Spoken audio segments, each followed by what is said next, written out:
दोस्तों JKSSB forester, forest inspector या फिर सोशल वर्कर का जो कंटिन्यूशन है हमारी क्लासेस का, जो हम थ्योरी क्लासेस कर रहे हैं अभी, आप जानते हैं क्योंकि जेकेएसएसबी ने 11th-12th लेवल का जो साइंस का सिलेबस डाल दिया है, तो भाई हमने सबसे पहले साइंस को ही पकड़ा और साइंस को ही साइंस का ही हमने सिलेबस जो है वो उठा लिया और यही सिलेबस हम कवर कराने जा रहे हैं आपको। तो आपकी इन्फॉर्मेशन के लिए बता दूं दोस्तों, अगर आप इस चैनल पे पहली बार आए हैं अभी इस वीडियो पे, तो इससे पहले हमने क्लास 11th की और 12th की जो फिजिक्स है वो सारी की सारी कंप्लीट कर दी है, और फिजिक्स के जो प्लेलिस्ट है वो आपको हमारे यूट्यूब चैनल पे मिल जाएगी, और उनका पीडीएफ जो है वो हमारे टेलीग्राम चैनल पे मिल जाएगा। यानी कि हमारी जो फिजिक्स की जितनी भी क्लासेस थी वो सारी हमारी कंप्लीट हो चुकी हैं, और अब हम जो है वो केमिस्ट्री की क्लासेस कंटिन्यू कर रहे हैं। अब देखिए दोस्तों, लास्ट क्लास में हमने पढ़ा था बेसिक मैटर वगैरह के बारे में, और एटॉमिक स्ट्रक्चर के 1-2 टॉपिक्स पढ़े थे और उसके बाद हमने यहीं पे छोड़ दिया था। तो अब हम एटॉमिक स्ट्रक्चर की जो क्लासेस का है वो कंटिन्यूएशन करने जा रहे हैं यहाँ पे। अब यहाँ पे देखिए दोस्तों, एक टॉपिक जो है वो ये क्या होता है, टॉपिक में ये है एटम एंड मॉलिक्यूल। एटम क्या होता है? एटम एक स्मॉलर पार्टिकल होता है एक एलिमेंट का, ठीक है, that can exist independently and retain और it's capable independent chemical reaction. Atom are made up of subatomic particle like proton. इसका मतलब ये हुआ कि भाई जो आपके एलिमेंट्स होते हैं, ठीक है, जो आपके एलिमेंट्स होते हैं वो एलिमेंट्स किसके बने होते हैं? छोटे छोटे एटम्स के, ठीक है। यहाँ पे डॉट डॉट डॉट डॉट कर रहा हूं मैं। जब ये डॉट डॉट डॉट डॉट सारे मिल जाते हैं, इन सारे डॉट डॉट्स का मिल के जो है वो ये क्या बनाते हैं? एक आपका एलिमेंट बनाते हैं, ठीक है। अब जब ये एलिमेंट बनाते हैं और एलिमेंट बनाने के बाद एलिमेंट बनाते हैं, और एलिमेंट अब एटम्स में जो है वो सबसे ज़्यादा मोस्ट फेमस कौन से हैं? Subatomic particles. मतलब किसके बने हुए हैं? यहाँ पे थोड़ी सी आपको हायरार्की में समझाता हूँ। मतलब ये आगे आपके एटम्स, ये आगे आपके एलिमेंट्स, मैं शॉर्ट में लिख रहा हूँ, और ये आगे आपके कंपाउंड्स, और एलिमेंट्स के ऊपर क्या रखा आपने? सबएटॉमिक पार्टिकल जैसे कि इलेक्ट्रॉन है, प्रोटॉन है, न्यूट्रॉन है। इसका मतलब ये हुआ कि भाई जो आपके सबएटॉमिक पार्टिकल्स हैं, सबएटॉमिक पार्टिकल्स के जो एटम्स हैं वो सबएटॉमिक पार्टिकल्स के बने हुए हैं, और बहुत सारे एटम मिलके क्या बनाते हैं? एलिमेंट बनाते हैं, और 2 या 2 से ज़्यादा एलिमेंट जब मिलते हैं वो बनाते हैं कंपाउंड। मैं उम्मीद करता हूँ मेरे दोस्तों कि आपको ये बात मेरी समझ आ गई होगी, मैं क्या बताने की कोशिश कर रहा हूँ। मतलब कहने का मतलब ये है कि जो सब एटॉमिक पार्टिकल्स होते हैं, छोटे छोटे पार्टिकल्स, चाहे वो इलेक्ट्रॉन हो, प्रोटॉन हो, न्यूट्रॉन हो, मीजॉन्स हो, पोजिट्रॉन हो, बहुत सारे ये सब एटॉमिक पार्टिकल मिलके क्या बनाते हैं? एटम बनाते हैं, और वही एटम, बहुत सारे एटम जब मिलते हैं तो वो क्या बनाते हैं? एलिमेंट बनते हैं, और एलिमेंट जब 2 या 2 से ज़्यादा एलिमेंट मिलते हैं तो वो क्या बनाते हैं? कंपाउंड बनाते हैं, ठीक है। मैं उम्मीद करूंगा कि आपको ये समझ आ गया होगा। बोलते हैं मॉलिक्यूल क्या होता है? स्मॉलेस्ट पार्टिकल होता है एलिमेंट का, और compound exist under ordinary condition. मतलब या तो ये सबसे छोटा पार्टिकल होता है एलिमेंट का या कंपाउंड का, जो ऑर्डिनरी कंडीशंस पे सर्वाइव करता है। उसके बाद होता है दोस्तों एटॉमिक नंबर। हालांकि मैंने ये पिछली क्लास में बताया था, लेकिन फिर से बता देता हूँ। एटॉमिक नंबर क्या होता है? For an element it is the number of protons present inside the nucleus of its atom. तो एटॉमिक नंबर का मतलब ये हुआ कि जो आपका एटम होता है दोस्तों, जो आपका एलिमेंट होता है, एलिमेंट के अंदर आपके क्या होते हैं? Number of protons. प्रोटॉन कितने हैं उसके न्यूक्लियस में? मतलब एक आ गया आपका एलिमेंट, और एलिमेंट के अंदर जो मतलब ये क्या होता है? इसका न्यूक्लियस में जो प्रोटॉन प्रेजेंट होते हैं, कितने प्रोटॉन प्रेजेंट होते हैं उसको हम क्या बोलते हैं? उसको हम नाम देते हैं एटॉमिक नंबर, ठीक है। अब एटॉमिक नंबर को हम Z से डिनोट करते हैं, which is equal to number of proton is equal to number of electrons. तो एटॉमिक नंबर का मतलब ये हुआ कि जितने इलेक्ट्रॉन्स है उतने ही प्रोटॉन्स है। अब इलेक्ट्रॉनिक नंबर आपने अगर पढ़ा होगा तो भाई आपको अगर याद होगा कि atomic number that is a kind of serial number for, अब ऐसे जनरल लैंग्वेज में अगर हम बताएं तो वो काइंड ऑफ वो सीरियल नंबर होता है एलिमेंट्स का। अब साइंस की लैंग्वेज में आप सीरियल नंबर बोलोगे तो कोई साइंटिस्ट यार बोलेगा इसने माँ बहन एक कर दी केमिस्ट्री की, ऐसा नहीं बोल सकते, बट हाँ अंडरस्टैंडिंग के पर्पज़ के लिए मैं बता रहा हूँ आपको। बाकी केमिस्ट्री की लैंग्वेज में इसे हम बोलते हैं number of protons present in the nucleus of an atom, ठीक है। अब यहाँ पे क्या होता है कि उसके बाद होता है मास नंबर। मास नंबर क्या होता है? Total number of protons and neutron present in one atom of element, मतलब कितने प्रोटॉन है और कितने न्यूट्रॉन है, दोनों को मिला के क्या बनता है आपका? वो बनता है आपका mass number. Number of proton plus number of neutron जब मिलते हैं वो क्या बनाते हैं? आपका मास नंबर। या हम इसको ऐसे भी बोल सकते हैं कि atomic number plus number of neutrons, तो ये भी आपका क्या होता है? आपका मास नंबर ही होता है। या हम इसको ऐसे भी बोल सकते हैं number of electron plus number of neutrons, ठीक है। तो आपको मैंने ऑलरेडी बोला कि number of proton is equal to number of electron होता है। तो भाई प्रोटॉन अगर ऑलरेडी है और न्यूट्रॉन ऑलरेडी है, दैट मीन्स इलेक्ट्रॉन भी है और न्यूट्रॉन भी है। और एटॉमिक नंबर क्या होता है भाई? जिसमें इलेक्ट्रॉन और प्रोटॉन आते हैं दोनों आपके, ठीक है। तो उसके बाद होता है रिप्रेजेंटेशन ऑफ एटम। दोस्तों यहाँ पे इस चीज़ को बहुत बहुत ज़्यादा समझना ज़रूरी है। देखो जब भी आपका एक्स एलिमेंट होता है, आपके एक्स एलिमेंट के सर के ऊपर एक ए होता है और नीचे जेड होता है, और ये जो ए होता है इसके सर के ऊपर, इसको हम क्या बोलते हैं? मास नंबर बोलते हैं, ठीक है। मास नंबर और एटॉमिक मास। और ये जो नीचे होता है दोस्तों, इसको क्या बोलते हैं हम? एटॉमिक नंबर, ठीक है। तो जेड जो है वो किसको डिनोट करता है? आपके एटॉमिक नंबर, ठीक है। तो जब भी आप एलिमेंट को देखोगे, एलिमेंट में क्या होता है? जेड क्या होता है? एटॉमिक नंबर होता है। और ए क्या होता है? आपका मास नंबर होता है, ठीक है। याद रखिएगा दोस्तों, वेरी वेरी इंपॉर्टेंट। उसके बाद है आपका प्रॉपर्टीज ऑफ सब एटॉमिक पार्टिकल्स। तो भाई सब एटॉमिक पार्टिकल्स यहाँ पे नहीं, ये टॉपिक है डिस्कवरी ऑफ सब एटॉमिक पार्टिकल्स। सब एटॉमिक पार्टिकल्स को जो है वो डिस्कवर किया गया कितने रास्तों में, कितने तरीके से, मतलब ये जो सब एटॉमिक पार्टिकल्स है इनकी डिस्कवरी कैसे हुई। मैं बात कर रहा हूँ, किसकी बात कर रहा हूँ मैं? थोड़ा याद करने की कोशिश कीजिए। इलेक्ट्रॉन की, प्रोटॉन की, न्यूट्रॉन की और पॉजिट्रॉन की, ठीक है। ये सारे क्या हैं? सब एटॉमिक पार्टिकल्स। अब ये इलेक्ट्रॉन है, प्रोटॉन है, न्यूट्रॉन है, इनकी डिस्कवरी कैसे हुई, थोड़ी उसके ऊपर नज़र दौड़ाते हैं, थोड़ा इसके बारे में पढ़ते हैं। सबसे पहले हम पढ़ते हैं कैथोड रेज की डिस्कवरी के बारे में। बोलता है कि ये कैथोड रेज एक ऐसी रेज होती हैं जो क्या करती हैं? स्ट्रेट लाइन में चलती हैं और क्या करती हैं? Cast shadow of metallic object placed in their पास।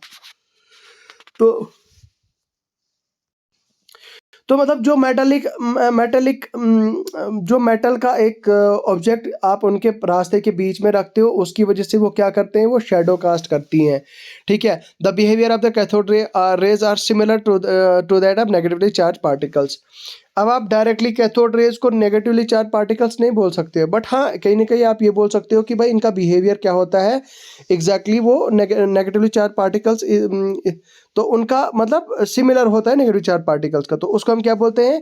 उसको हम क्या बोलते हैं? इलेक्ट्रॉन्स। तो मतलब कैथोड रे कहीं ना कहीं आप ये बताते हो कि उसका लिंक कहीं किसके साथ है? इलेक्ट्रॉन के साथ। तो इसका मतलब ये हुआ कि behaviour of cathode rays are similar to that of negative charge particles, तो उसको हम क्या बोलते हैं? इलेक्ट्रॉन।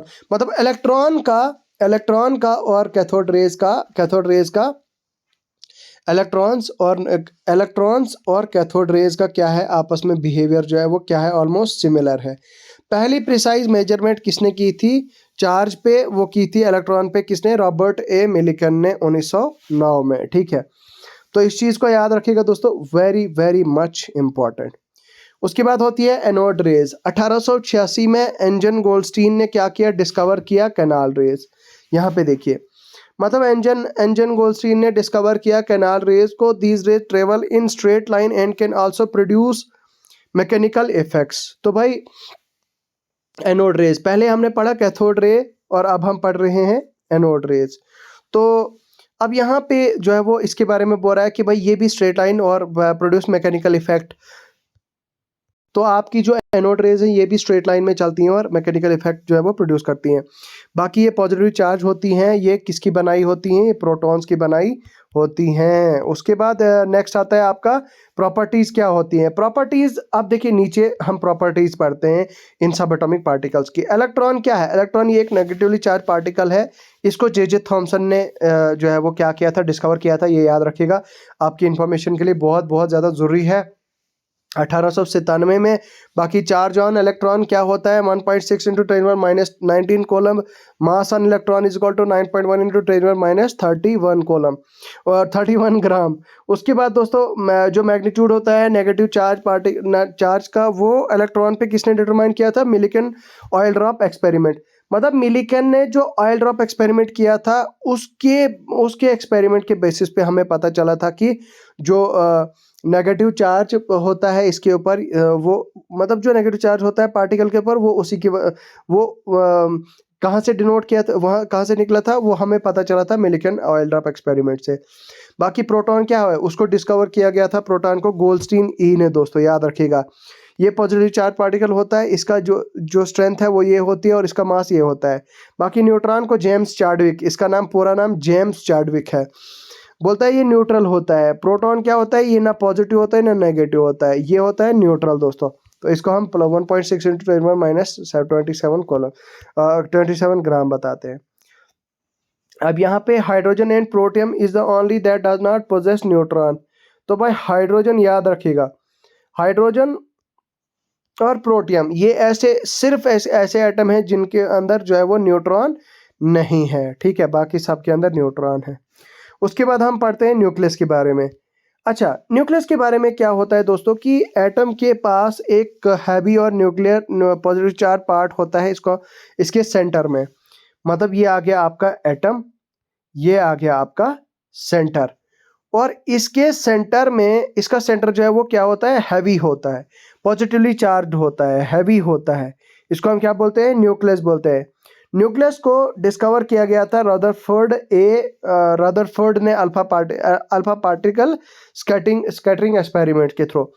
मतलब अल्फा पार्टिकल, इस चीज़ को मैं थोड़ा सा आपको एक्सप्लेन करता हूँ, थोड़ा सा फ्लैशबैक में करता हूँ यहाँ पे। हालांकि इन्होंने जो है वो यहाँ पे पूरा एक्सप्लेन नहीं किया है, लेकिन यहाँ पे देखिए, ये एक इस तरह से उन्होंने एक स्क्रीन रखी थी और स्क्रीन के बीच में यहाँ पे रखी थी। यहाँ पे उन्होंने मतलब यहाँ पे उन्होंने एक इलेक्ट्रॉन की मतलब वो एटम का वो क्या रखा था? न्यूक्लियस रखा था।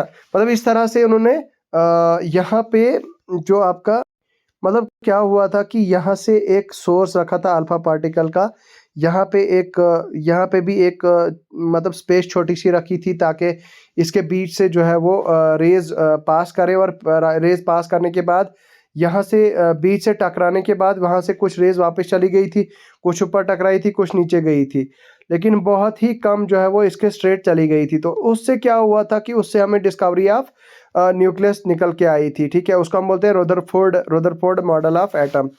न्यूक्लियस क्या होता है? पॉजिटिवली चार्ज प्रोटॉन, और न्यूक्लियस में पॉजिटिव चार्ज प्रोटॉन होते हैं और क्या होते हैं? इलेक्ट्रिकली न्यूट्रल न्यूट्रॉन्स होते हैं। बाकी प्लैंक्स क्वांटम थ्योरी क्या होती है? ये बोलता है कि radiant energy which is emitted और absorbed discontinuous in the form of small packets.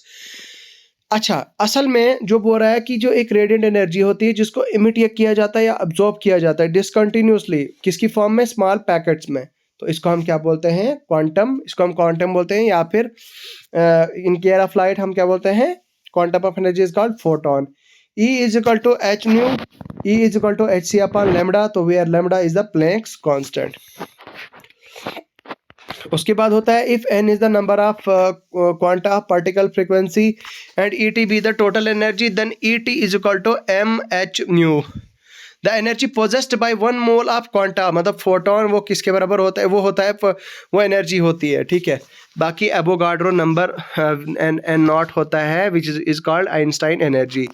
Einstein of energy E is equal to n naught h mu is equal to n naught h c upon lambda. तो different atomic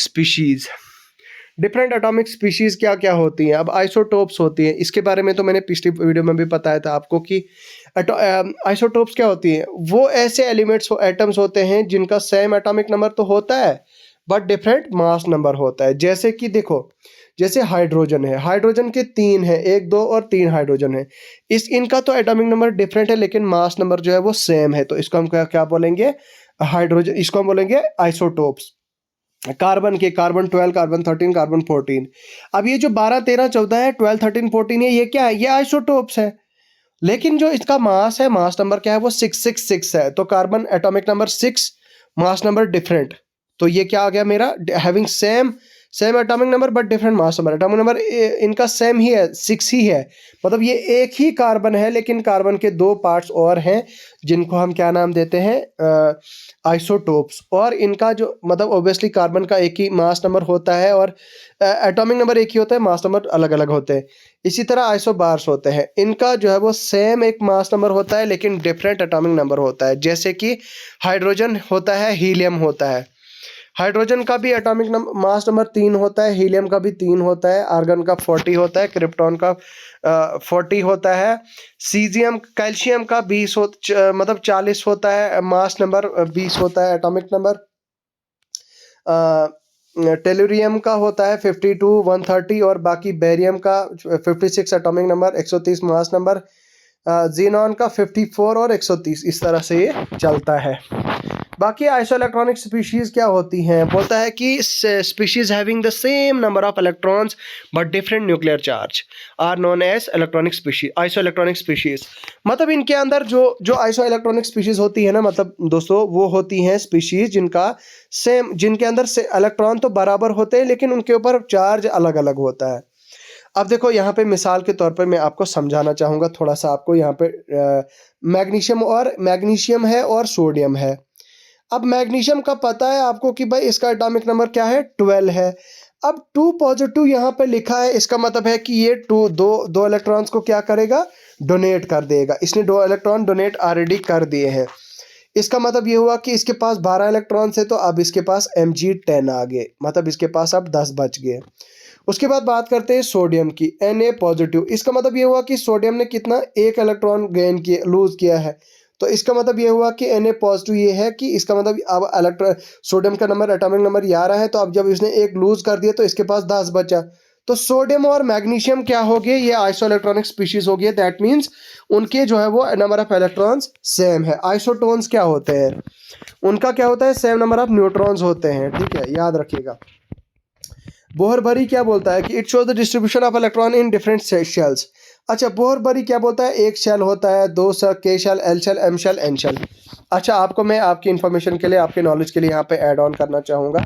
एक second, मुझे थोड़ा सा इसको zoom in करने दीजिए। ठीक है, यहाँ पे मैं थोड़ा सा इसको जूम इन करके आपको समझा दूँ। मतलब ये आप मान लीजिए ये एक न्यूक्लियस है एटम का। ठीक है, उसके बाद इसके बाहर है के शेल, उसके बाद है एल शेल, उसके बाद है एम शेल, उसके बाद है एन शेल। अब के शेल में कितने इलेक्ट्रॉन होंगे? एम शेल में कितने इलेक्ट्रॉन होंगे?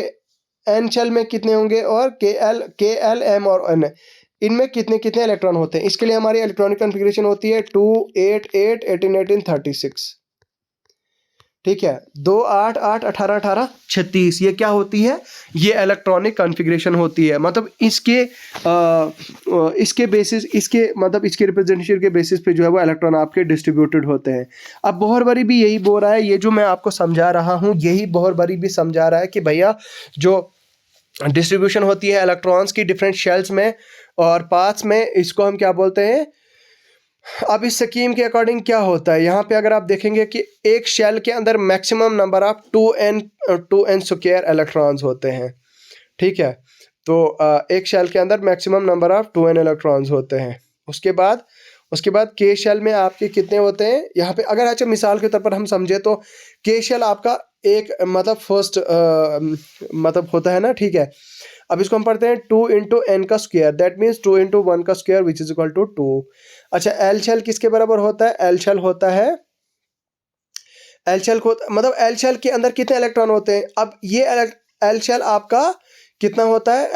एल शेल का नंबर 2 होता है, मतलब शेल का के का ए का होता है, एल शेल का 2 होता है।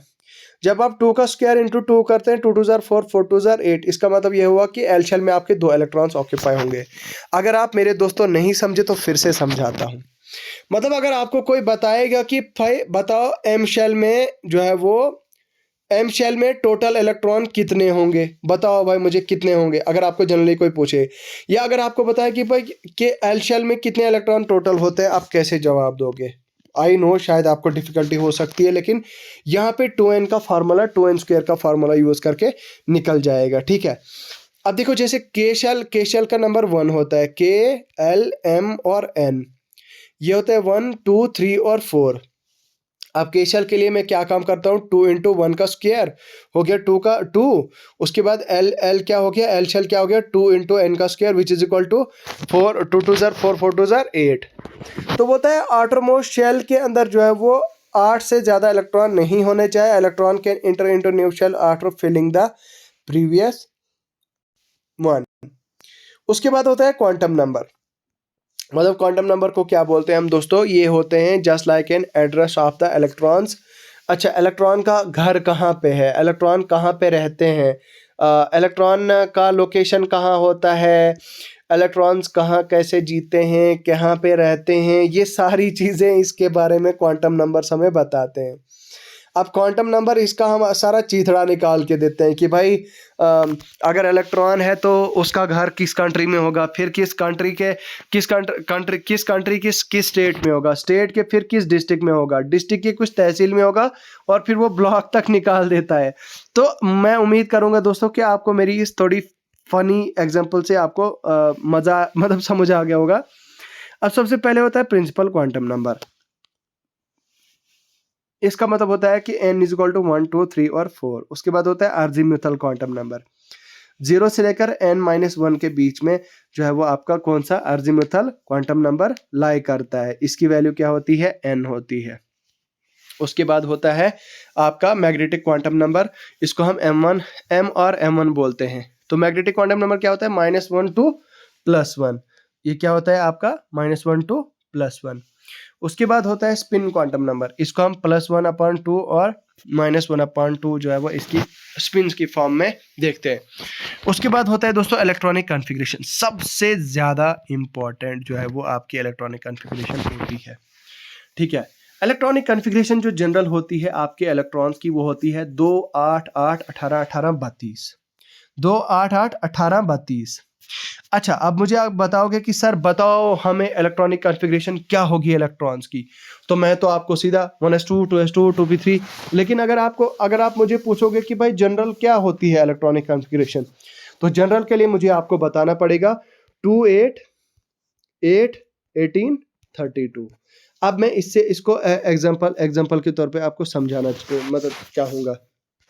देखो, सोडियम का एटॉमिक नंबर क्या है, सोडियम नंबर 11। इसका मतलब हुआ कि 2 8 8 + 2 कितना हो गया 10। इसका मतलब ये हुआ कि इसको एक और चाहिए, तो दैट मीन्स यहाँ पे एक और इलेक्ट्रॉन फिल कर दिया मैंने, तो ये क्या हो गया 11 उसका पूरा हो गया। मतलब के शेल में इसके 2 आएंगे, एल शेल में इसके 8 आएंगे, और एम शेल में इसके कितना आएगा 1 आएगा। उसके बाद है मेरे दोस्तों कैल्शियम। कैल्शियम का एटॉमिक नंबर क्या है, एटॉमिक नंबर 20 है।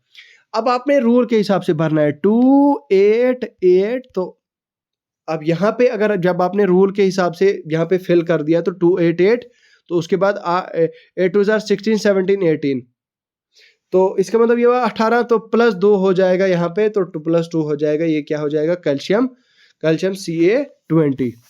तो उसके बाद होता है दोस्तों नेक्स्ट चैप्टर है आपका रेडियो एक्टिविटी। रेडियो एक्टिविटी ऐसा उतना ज़्यादा इंपॉर्टेंट नहीं है, लेकिन आप इसे गो थ्रू कर सकते हैं, मैं ये PDF टेलीग्राम चैनल पे डाल दूंगा। अब है नेक्स्ट चैप्टर आपका केमिकल बॉन्डिंग और रिडॉक्स रिएक्शन।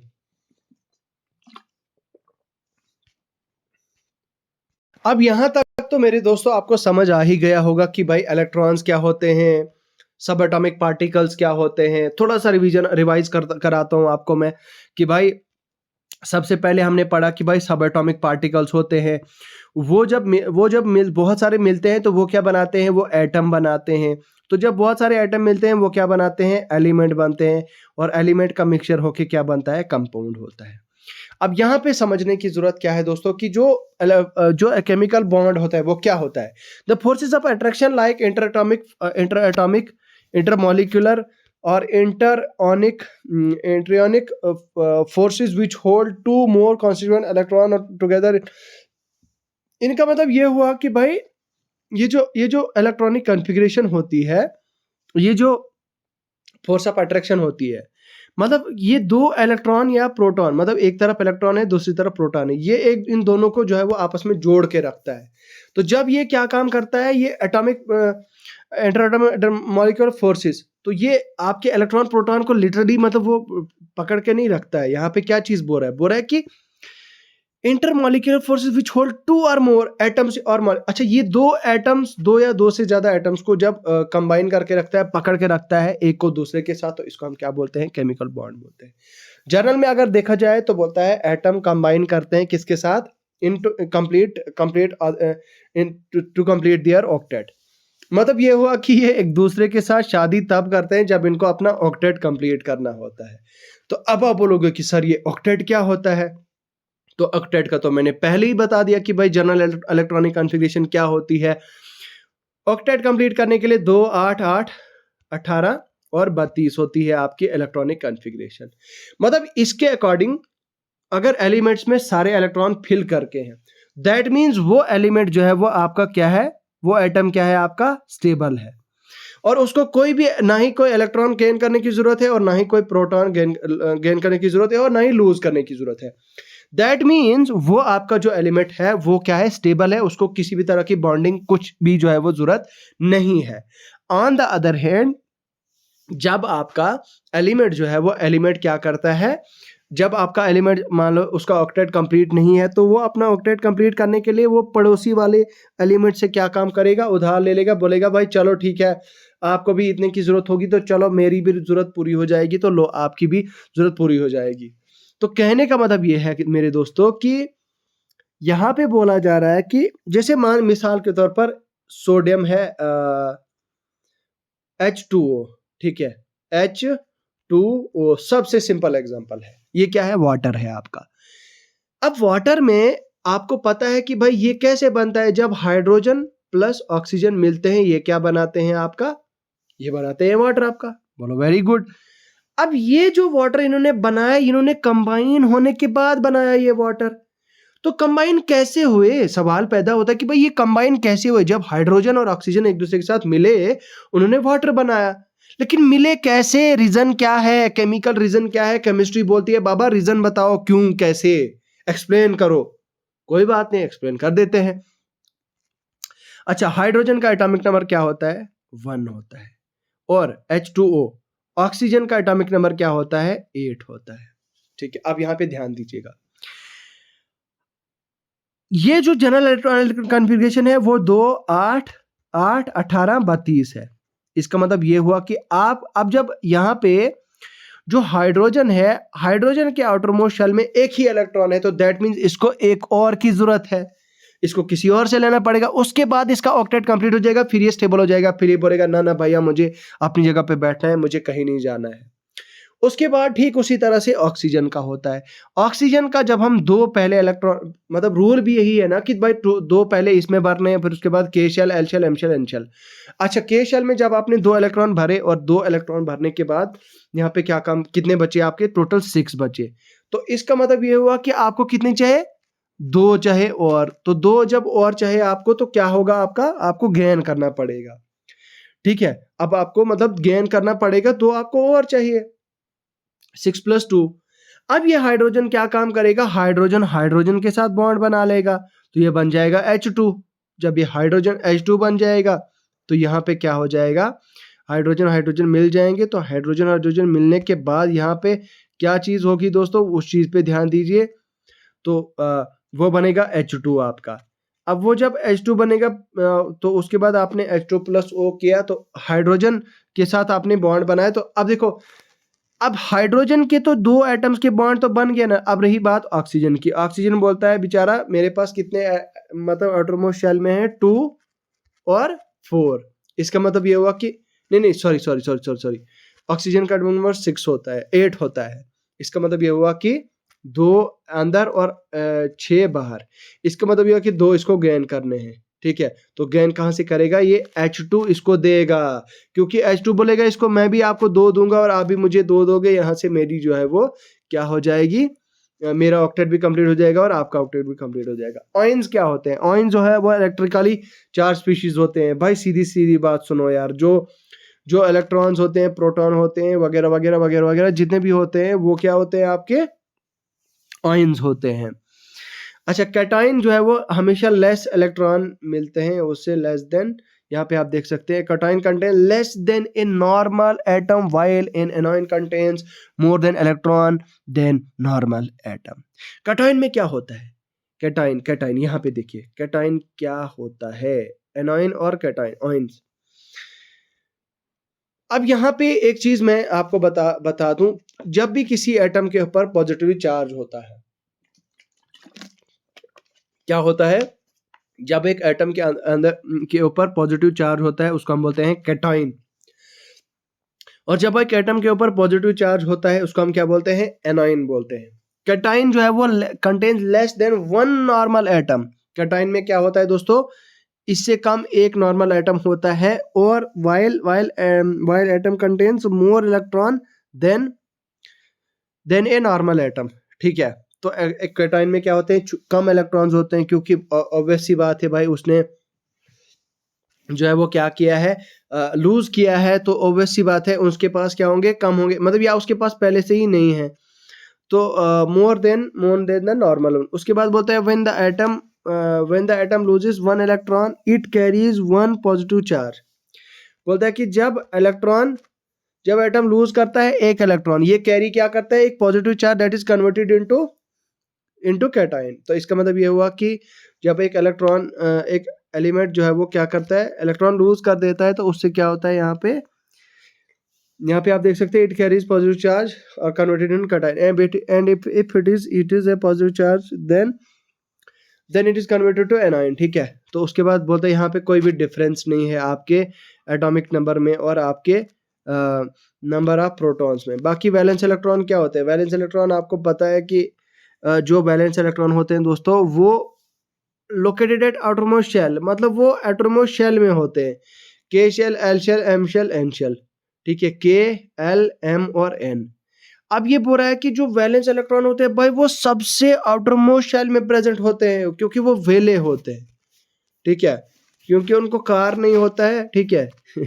यहाँ पे आप देख सकते हैं, सॉरी ये थोड़ा सा जस्ट अ सेकंड, हाँ हाँ यहाँ पे एक सेकंड। तो कहने का मतलब जस्ट फॉर फन, मजाक के लिए कह रहा था मैं कि वो वेले होते हैं, उनको कोई काम नहीं होता है, नाचते रहते हैं, तो मतलब वो एक्स्ट्रा होते हैं काइंड ऑफ, आप इस चीज से समझ सकते हैं कि भाई वो एक्स्ट्रा होते हैं। तो उसके बाद वो बोलता है कि अगर वैलेंस इलेक्ट्रॉन 1 या 2 होंगे तो इसका मतलब वैलेंसी, उसको हम बोलते हैं कि इलेक्ट्रॉन की वैलेंसी होती है। उसके बाद बोलते हैं टाइप्स ऑफ केमिकल बॉन्ड कितने की तरह की होती है। एक होता है इलेक्ट्रोकोवेलेंट बॉन्ड, या इसको हम आयनिक बॉन्ड बोलते हैं। ये बॉन्ड कब बनता है दोस्तों, ये बनता है by the transfer of electrons from one atom to another, ठीक है। जब एक एटम दूसरे एटम को क्या करता है, इलेक्ट्रॉन ट्रांसफर करता है, तो उसको हम क्या बोलते हैं, इलेक्ट्रोवेलेंट बॉन्ड बोलते हैं। और कंपाउंड जो बनता है इलेक्ट्रोवेलेंट या आयनिक कंपाउंड बनता है। ये इंटरकोलम्बिक फोर्सेस जो है वो अट्रैक्शन, इसको हम बोलते हैं intercoulombic forces of attraction between 2 opposite charge particles. So the number of electron transport shows electrovalency of the atoms. उसके बाद नीचे चलते हैं, प्रॉपर्टी जो इलेक्ट्रोकोवेलेंट की होती है वो क्या होती है, वो usually solids, they are usually crystalline solids. वो क्या होते हैं, क्रिस्टलाइन सॉलिड्स होते हैं। यहाँ पे आप देख सकते हैं जिनकी क्या होती है, डेफिनेट शेप होती है, डेफिनेट शेप होती है और हार्ड और brittle. They have high melting and high melting point, they conduct electricity. वो उनका high melting point, boiling point होता है, वो कंडक्ट करते हैं इलेक्ट्रिसिटी, वो डिजोल्व हो जाते हैं वाटर में, ठीक है। वो सॉल्युबल होते हैं वाटर में और इनसॉल्युबल होते हैं ऑर्गेनिक सॉल्वेंट लाइक अल्कोहल और बेंजीन में। बाकी वो जो इलेक्ट्रिसिटी डिफरेंस होता है उनके बीच में, वो क्या होता है, 2 atoms is 1.7, the bond between them is 50% ionic. उसके बाद होता है कोवेलेंट बॉन्ड दोस्तों, इनके बीच में आपको फर्क होना चाहिए। अच्छा, ये जो कोवेलेंट बॉन्ड होता है, जब यहाँ पे क्या होता है, जो sharing of electron between two atoms और एटम्स ऑफ डिफरेंट और सेम एलिमेंट, उसको हम बोलते हैं कोवेलेंट बॉन्ड। अभी मैंने आपको ऊपर एग्जांपल बताई कि भाई हाइड्रोजन एक हाइड्रोजन के साथ जब दूसरे हाइड्रोजन के साथ म्यूचुअल शेयर करेगा तो ये बनेगा H2 एटम। दैट मीन्स इसने इसके साथ क्या बनाया, कोवेलेंट बॉन्ड। फिर उसके बाद मैंने आपको बोला कि भाई जब हाइड्रोजन ऑक्सीजन के साथ मिल गया तो ये हाइड्रोजन और ऑक्सीजन के जो बॉन्ड फॉर्मेशन हो गई, तो वो बॉन्ड क्या बना दोस्तों, उसको हम बोलते हैं कोवेलेंट कंपाउंड, कोवेलेंट बॉन्ड। और जो कंपाउंड बना फिर उसको हम बोलते हैं कोवेलेंट कंपाउंड। ठीक है, उसके बाद बोलता है कि जब non metals, when a non metal combine with non metal the covalent bond is form. जब एक आपका नॉन मेटल के साथ बनता है वो कोवेलेंट बॉन्ड बनता है। कोवेलेंट बॉन्ड डबल भी हो सकता है, ट्रिपल भी हो सकता है, depending the number of pair of electron. बाकी the number of electron shared shows always the covalency of the element. Properties क्या होती है, नॉर्मल कोवेलेंट कंपाउंड जो है वो होते हैं क्या, गैसेस होते हैं या लिक्विड होते हैं। ठीक है, अंडर ऑर्डिनरी कंडीशंस और टेम्परेचर एंड प्रेशर। बाकी these do not conduct electricity due to the absence of free ion, मतलब ये इनके अंदर फ्री आयंस नहीं होते हैं, इस वजह से ये इलेक्ट्रिसिटी कंडक्ट नहीं करते हैं। बाकी ग्रेफाइट, ऑल्दो कोवेलेंट, ग्रेफाइट अगर कोवेलेंट है तो लेकिन स्टिल कंडक्ट करता है electricity end of the because of the presence of the free electron. अच्छा, उसके बाद बोलता है कि इसमें स्टीरियो आइसोमेरिज्म भी आता है। अब स्टीरियो आइसोमेरिज्म अगर मैं समझाने बैठ जाऊंगा तो वो बहुत ज़्यादा लंबा टॉपिक है। ठीक है, उसके बाद होता है कोऑर्डिनेटिव और डेटिव बॉन्ड। ये बोलता है ये इस तरह का बॉन्ड होता है जो एक साइडेड शेयरिंग से होता है, pair of electron between two atoms. बाकी the atom having complete octet which provides electron pair for sharing is called donor atom. क्या बात है यार, यहाँ पे बोल रहा है, यहाँ पे देखो थोड़ा सा गौर से देखो, बोलते ये बॉन्ड कब होता है, जब एक साइडेड शेयरिंग होती है पेयर ऑफ इलेक्ट्रॉन्स की, मतलब बिटवीन टू एटम। दो एटम्स हैं दोस्तों, यहाँ पे आप देखिए, ये ए एटम है, ये बी एटम है। जब ए एटम बी एटम को क्या काम करेगा, ये जब ए एटम बी एटम को जब डोनेट करेगा तो भाई ये पूरा पेयर करेगा इलेक्ट्रॉन का। दैट मीन्स ये पूरा इलेक्ट्रॉन पेयर जो है वो इनको डोनेट करता है, यहाँ पे शेयर करता है।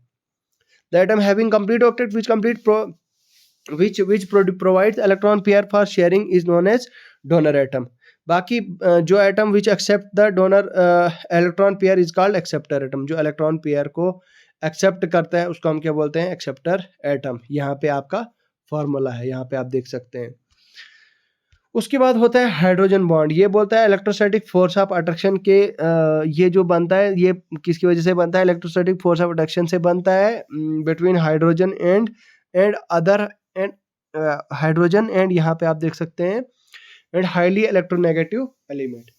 मतलब हाइड्रोजन का जब भी किसी भी हाइड्रोजन का जब भी किसी इलेक्ट्रोनेगेटिव मतलब इलेक्ट्रोनेगेटिव एटम के साथ कंपाउंड या बॉन्ड बनता है, वो बनता है वो इसी वजह से बनता है। ठीक है, या हाइड्रोजन और जब किसी भी इलेक्ट्रोनेगेटिव एटम का जब बॉन्ड बन गया तो उसको हम बोलते हैं हाइड्रोजन बॉन्ड। बाकी जैसे कि नाइट्रोजन है, ऑक्सीजन है, फ्लोरीन है, ये इलेक्ट्रोमैग्नेटिव एलिमेंट हैं जिसमें मतलब सेम या फिर डिफरेंट मॉलिक्यूल्स प्रेजेंट रहते हैं। बाकी इंटरमॉलिक्यूलर हाइड्रोजन बॉन्डिंग क्या होता है, यहाँ पे आप देख सकते हैं। बाकी एग्जांपल्स हैं, इंटरमॉलिक्यूलर हाइड्रोजन बॉन्डिंग है, it covers between different molecules of A compound. Intramolecular hydrogen bonding क्या होता है, जो क्या होता है मॉलिक्यूल्स, मतलब जो आपका पूरा मॉलिक्यूल होता है। This shows abnormal properties due to H bond transformation. ठीक है, उसके बाद है दोस्तों मेरे रिडॉक्स रिएक्शन। तो हाँ, रिडॉक्स रिएक्शन क्या है भाई, रिडॉक्स रिएक्शन बोलता है कि इसमें हम क्या काम करते हैं कि हम ऑक्सीजन विच इन्वॉल्व्स अगेन, इसमें एडिशन ऑफ, मतलब रिडॉक्स रिएक्शन क्या, ऑक्सीडेशन होता है आपका, एडिशन ऑफ ऑक्सीजन और रिमूवल ऑफ हाइड्रोजन। इसको हम क्या बोलते हैं, ऑक्सीडेशन बोलते हैं, या फिर हम इसको बोलते हैं डी इलेक्ट्रॉनेशन भी बोलते हैं। क्या बोलते हैं, या फिर डी इलेक्ट्रॉनेशन भी बोलते हैं। वन और मोर इलेक्ट्रॉन जब ये क्या करता है, लूज करता है ऑफ हाइड्रोजन एटम, तो वैलेंसी इसकी क्या होती है, बाय इट्स ऑक्सीडेशन की वजह से ही होती है। बाकी इसको आगे पढ़ें तो रिडक्शन बोलता क्या होता है, जिसमें क्या होता है, गेन होती है हाइड्रोजन और रिमूवल होता है ऑक्सीजन का।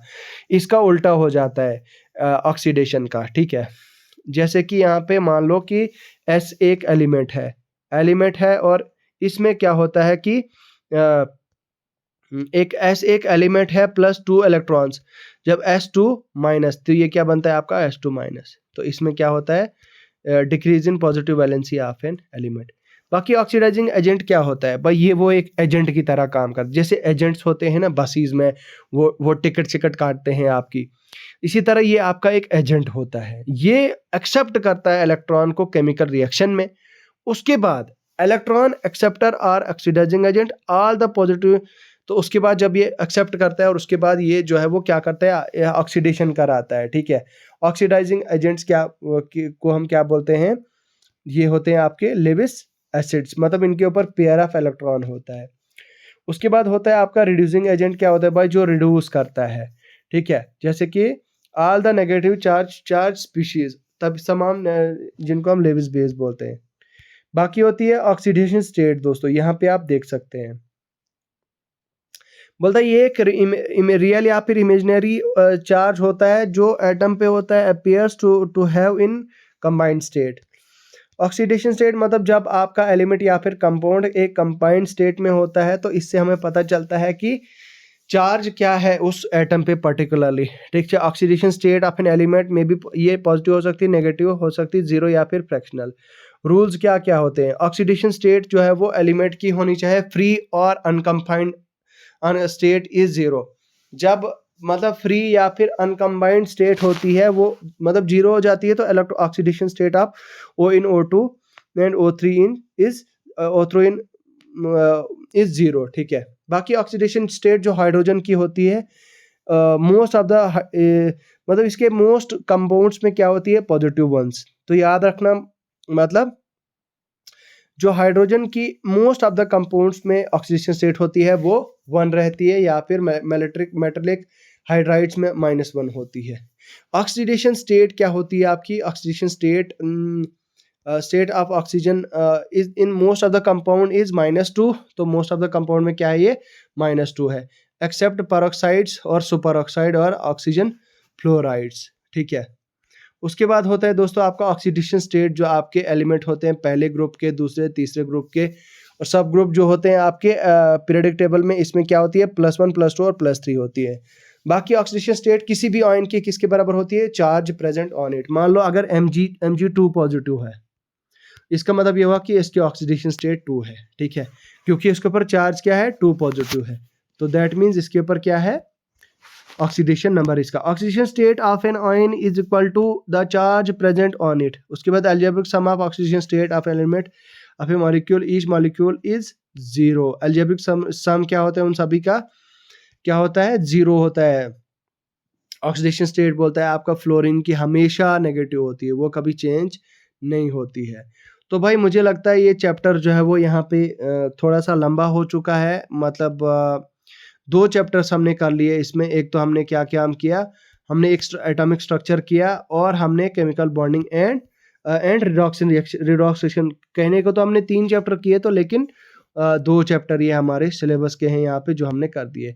बाकी नेक्स्ट क्लास में हम यहाँ पे आप देख सकते हैं गैस लॉ पढ़ सकते हैं, ठीक है। नेक्स्ट क्लास हमें वही पढ़ेंगे। मुझे लगता है यार आज इतना ही हो गया है। बाकी यार